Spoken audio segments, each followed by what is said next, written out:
মানুষের দরকার আছে কিনা? আমার বন্ধুগণ আল্লাহ বলেন জান্নাতে যাবে না জাহান্নামে যাবে, যদি বিধান করতে পারো তুমি জান্নাতি খালিদিনা ফিহা আবাদা, সেখানে চিরকাল অনন্তকাল তুমি থাকবা, সেখানে কোনো শেষ নেই। সুবহানাল্লাহ। জান্নাতের মধ্যে আর যারা জাহান্নামের মধ্যে যাবে, আল্লাহর হাবিব বলেন জান্নাতি হও আর জাহান্নামী হও, খালিদিনা ফিহা আবাদা, চিরকাল থাকতে হবে, এখানে কোনো শেষ নাই। দুনিয়ার শুরু আছে, শেষও আছে, কিন্তু আখিরাতের শুরু আছে, আখিরাতের কোনদিন শেষ হবে না। সুবহানাল্লাহ। আখিরাতের কোনো শেষ হবে না। আমার ভাইরা, আল্লাহর হাবিব বলেন মৃত্যু তো হবে, মৃত্যুর আগে একজন মুমিন এই দুনিয়ায় বেঁচে থাকা কালে জীবন শুরু থেকে শেষ পর্যন্ত একজন মৃত্যু হয়ে গেছে। এই মৃত্যু পর্যন্ত একটা মানুষের জন্ম থেকে মৃত্যু পর্যন্ত এই একজন মুমিন আরেকজন মুমিনের প্রতি 5টা হক করেছে। সুবহানাল্লাহ। আল্লাহর হাবিব বলেন আন আবি হুরায়রা قال سمعت رسول الله صلى الله عليه وسلم يقول حق المسلم على المسلمين خمس। আল্লাহর হাবিব কোরআন সাহাবী হযরত আবু হুরায়রা রাদিয়াল্লাহু তাআলা আনহু বলেন নবী বলেছেন একজন মুসলমানের উপর অপর মুসলমানের 5টি হক রয়েছে। হাক্কুল মুসলিমি আলাল মুসলিমিন, 5টি হক রয়েছে একজন মুসলমান আরেকজনের খমসন মানে হলো 5টি হক রয়েছে। আল্লাহর হাবিবের সাহাবী হযরত আবু হুরায়রা বলেন রাব্বুস সালামি ওয়া ইয়াদাতুল মারদি ওয়া ইনতালাউল জানাজাতি ওয়া ইজাবাতুদ দাওয়াতি ওয়া তাশমিতিল হাদিস। আল্লাহর হাবিবের সাহাবী হযরত আবু হুরায়রা বলেন প্রথম নম্বর হলো সালামের উত্তর দেওয়া। কোন মুমিন একজন মুসলমান আরেকজন মুসলমানকে যদি সালাম দেয়, আল্লাহর হাবিব বলেন এই সালামের জবাব দেওয়া, উত্তর দেওয়া হলো আমার হক। সুবহানাল্লাহ।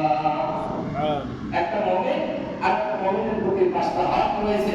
আল্লাহর হাবিব বলেন বুখারী শরীফের হাদিস, আবু হুরায়রা বলেন এই প্রথম নম্বরটা হলো কেউ যদি সালাম দেয় এই সালামের জবাব দেওয়া, এটা হলো প্রথম নম্বর হক। সুবহানাল্লাহ বলেন। আর 2 নম্বর হাবিবুল্লাহ নবী বলেন রোগের থেকে সেবা করা, দেখতে যাওয়া। কোন মুসলমান যদি অসুস্থ হয়ে যদি পড়ে থাকে, হোক আমার আত্মীয় হোক আমার অনাত্মীয়, রক্তের সম্পর্ক, গ্রামবাসী এলাকাবাসী না বলে যদি আপনার কাছে খবর পৌঁছে যায়, আপনার দায়িত্ব হক হলো এই ব্যক্তিকে দেখতে যাওয়া এবং তার সেবা করা। সুবহানাল্লাহ। আমরা তো নিজের বাপ মা যদি ঘরে পড়ে থাকে তার খবর নেই না, কথা বলে না, আছে কি না? আর বাইরে তো দূরের কথা, কিন্তু রাসূল বললেন আবু হুরায়রা রাদিয়াল্লাহু তাআলা আনহু বলেন বুখারী হাদিস, এই বুখারী শরীফ পৃথিবীতে আসমানি গ্রন্থ ওয়ানুকারের পরে যে কিতাবের সম্মানতা তারা বেশি দিয়েছেন। হাবিবুল্লাহ নবী বলেন বুখারী শরীফের মধ্যে আছে একজন মুমিন আরেকজন মুসলমানের উপর 5টা হক রয়েছে। প্রথম নম্বর সালামের জবাব দেওয়া, দ্বিতীয় নম্বর কোন ব্যক্তিকে দেখতে যাওয়া, আর আল্লাহর হাবিব বলেন তৃতীয় নম্বর হলো যদি কোনো মুমিন মুসলমান মারা যায়, একজন মুমিনের হক হলো এই ব্যক্তির উপর তার হক আছে হলো এই ব্যক্তির জানাজায় অংশগ্রহণ করা। সুবহানাল্লাহ।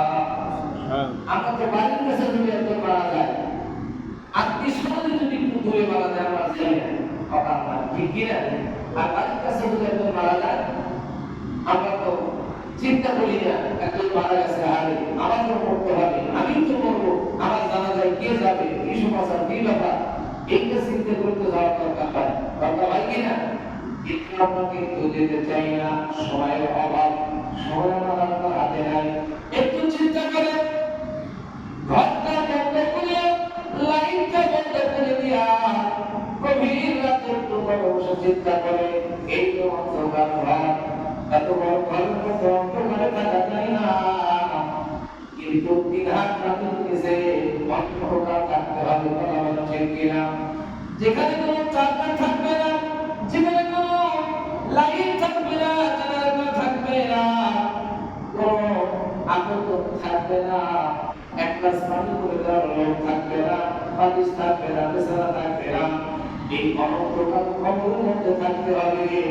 এইটা যদি 5টা মিনিট কিন্তু ভালো, আমার বিশ্বাস এই ব্যক্তিটা কোনোদিন বেরাজ হতে পারে না, কথা বলে ঠিক কিনা?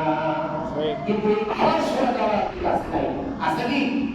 আবার আপনার হাতের সময় হলো রাস্তাঘাটে রাখতে পারা আর রাস্তায় বসে অপক্ষ সময় পার করা, 1 ঘন্টা 2 ঘন্টা 7 ঘন্টা রাস্তায় সময় চলে যায়, কিন্তু মসজিদে 10টা মিনিট আমাদের জন্য আসার সময় হয় না, কথা বলেন ঠিক কিনা?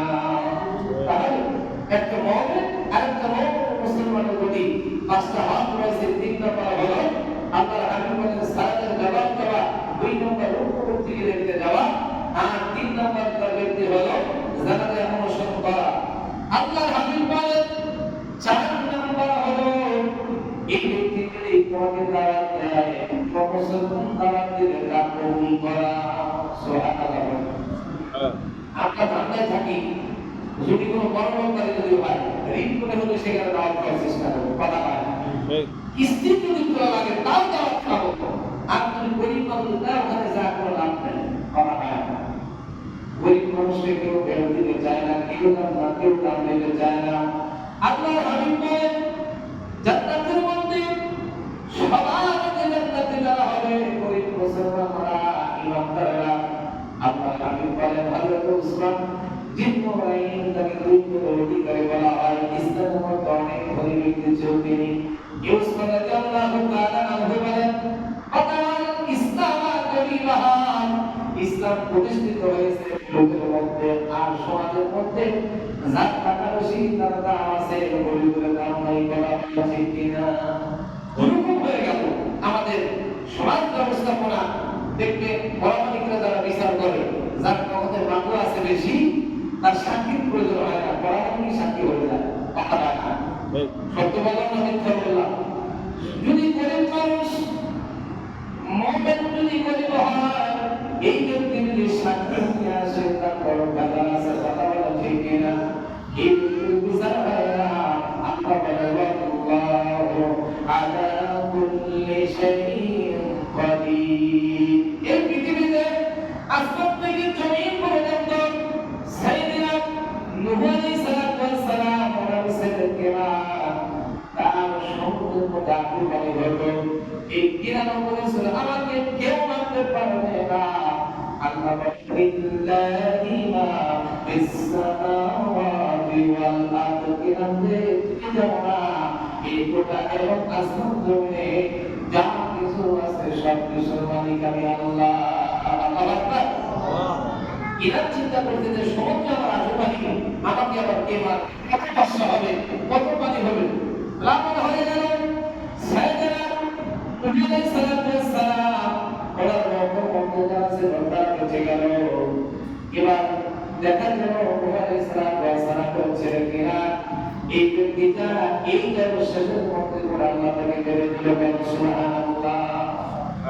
এখন ওই ইমানদার আল্লাহর প্রতি বিশ্বাস, নূহ আলাইহিস সালাম বললেন মা ধর্মকে ভালো হবে বলে তুমি আমাকে খবর দিও। নূহ আলাইহিস সালাম ভুলে গেছে এই মহিলার কথা, হাত কিতাবের মধ্যে আছে, নূহ আলাইহিস সালামের জীবনের মধ্যে আছে।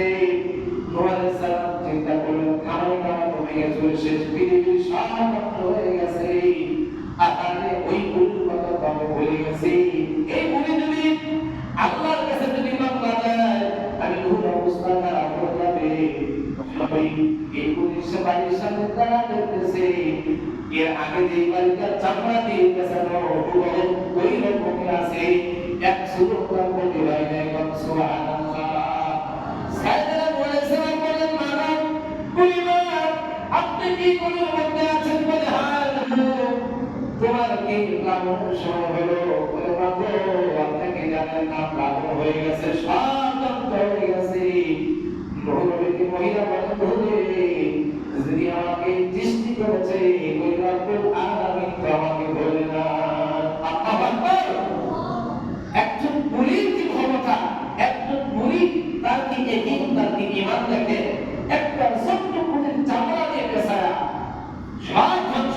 ভুলে আছে তো তুমি জামানার পয়গম্বর আমাকে ভুলে দিতে পারো, আল্লাহ তো আমাকে বলে নাই। সুবহানাল্লাহ বলনা।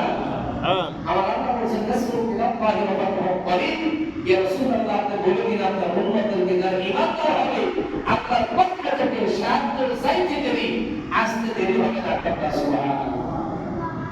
তাহলে একজন মুমিন আরেকজন মুমিনের প্রতি 5টা হক রয়েছে আল্লাহর হাবিব বলেন। আর 5 নাম্বার হলো এই ব্যক্তির হাসি দাতা রসুল আলহামদুলিল্লাহ। যে ব্যক্তিরা হাসি দিবে, হাসি দেওয়ার আগে হাসি দেওয়ার পর আলহামদুলিল্লাহ বলি, এই আলহামদুলিল্লাহ যিনি শুনবে আলহামদুলিল্লাহ শুনে রাহমাতাল্লাহ বলতে সুবহানাল্লাহ। আমার পয়গম্বর রাহমাতাল্লাহ বলে হাত ধরে তো এটা মুসলমানের প্রতি আরেকজনের হক। এই যে নাকে যে আমার ঠান্ডা লাগার পর হাসি আসে, হাসি কিনা? হাসার পর আমরা বলি আলহামদুলিল্লাহ। এই হাসিটা যিনি শুনবেন আলহামদুলিল্লাহ, একজন মুমিন মুসলমান আরেকজনের প্রতি হক হচ্ছে এই হাসির উত্তরে ইয়ারহামুকাল্লাহ বলা বলনা সুবহানাল্লাহ। আপনারা শিখে নেন। অনেক সময় হাসি দেওয়ার সময় অনেক ঘটনা শুনেছি, হাসি দেওয়ার সময় অনেকের গলায় কেটে গেছে, নাক কাটতে গেছে, গেছে কিনা? অনেক দুর্ঘটনা ঘটেছে। কাজে আমার ভাই একজন মুমিন তাহলে আরেকজন মুমিনের প্রতি 5টা হক রয়েছে। এই জন্য আমরা সকলেই এই হকগুলা মানার চেষ্টা করবো। আমরা চিন্তা করি দুনিয়াতে শুধু খাওয়া পড়া নামা দাওয়া ইত্যাদি আনন্দ উল্লাস নয়, 5টা হক রয়েছে। একটা মুমিন ধনী হোক আর গরিব হোক আর মিসকিন হোক, যাই হোক না কেন, এই 5টা হক হাদিস দ্বারা প্রমাণিত। বুখারী শরীফের হাদিস আপনাদেরকে তেলাওয়াত করে আমি শুনিয়েছি। আল্লাহ তাআলা আমাদের সকলকে সহিভাবে জীবন যাপন করার তৌফিক দান করুন। সকলে বলুন আমিন। আর আমাদের মসজিদে যারা লাইলাতুল আপনার বরাতে অনেকে দান করেছেন, আপনাদের নাম লেখা আছে। আপনারা মেহেরবানি করে কেউ 500, কেউ 1000, কেউ 200, আবার ঈদুল ফিতরের আগের দিন অনেকে 200 করে নাম লেখা, 500 করে আছে কয়েকজন। আপনারা মেহেরবানি করে আমাদের মসজিদের বাইরে লোক করতে হবে। এরপরে সামনে আমাদের খুব অচিরেই মসজিদের মাহফিল হবে, ইনশাআল্লাহ আপনারা একটু আগে আগে টাকা করে দেওয়ার চেষ্টা করবেন। আর ইমাম এবং মুয়াজ্জিনের মাসিক যে বেতনটা আপনারা 100 টাকা করে দেন। এখন বড় লাগে না, তারপরেও বলি ম্যাক্সিমাম বাড়িতে আপনার ওয়াইফাই লাইন আছে, আছে কিনা? 500 থেকে 700 টাকা লাইন বিল দিতে হয়। ছেলের জন্য হোক, মেয়ের জন্য হোক, স্ত্রীর হিসাবে করে হোক, নাতির হিসাবে করে হোক, এটা আপনারা দিচ্ছেন। আর 100টা টাকা আজকে মাসের হলো 3 তারিখ, মেহেরবানি করে যারা মসজিদে দেবেন তারা তো দেবেনই, না হলে মুয়াজ্জিন গেলে আপনারা সকলেই এই টাকাগুলো দিয়ে দিবেন। 100 টাকায় কিন্তু বড় না, কোটি কোটি টাকা আছে দেখবেন ভাইতে পারতেছে না, দুনিয়া থেকে চলে যাচ্ছে, অভাব সংকটে পড়ে আছে, খাওয়ার লোক নাই। এই জন্য আমার ভাইরা অল্প সময়ের জিন্দেগি, নেক সময় নেক আমল করবেন বেশি বেশি। আল্লাহ তাআলা আমাদের সকলকে কবুল আর মঞ্জুর করুন। সকলকে